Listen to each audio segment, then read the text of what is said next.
20% বাড়ি ভাড়া, কর্মচারীদের 75% উৎসব ভাতা এবং 1500 টাকা চিকিৎসা ভাতার দাবিতে পাবনার কাশীনাথপুরে মানববন্ধন পালন করেছেন আন্দোলনরত শিক্ষকবৃন্দ।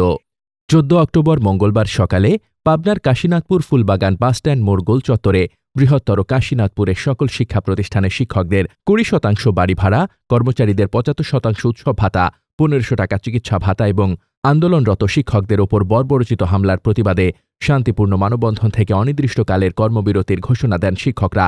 এ সময় উপস্থিত শিক্ষকরা বলেন, এমপিওভুক্ত শিক্ষা প্রতিষ্ঠান জাতীয়করণ, প্রস্তাবিত 20% বাড়ি ভাড়া ও চিকিৎসা ভাতা বাস্তবায়নে আন্দোলনরত শিক্ষকবৃন্দের ওপর বর্বরোচিত নির্যাতন কোনোভাবেই শিক্ষকরা বরদাস্ত করবে না।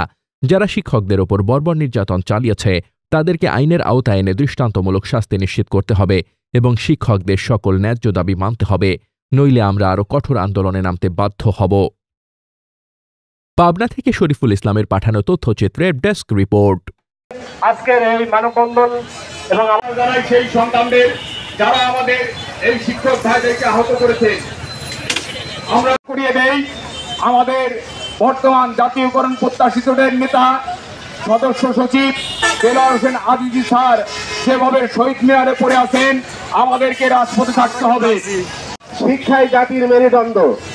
যারা এই শিক্ষা দেন সেই শিক্ষক, আজ আমরা যারা এমপিওভুক্ত আমরা নির্যাতিত, আমরা বেসরকারি শিক্ষা প্রতিষ্ঠান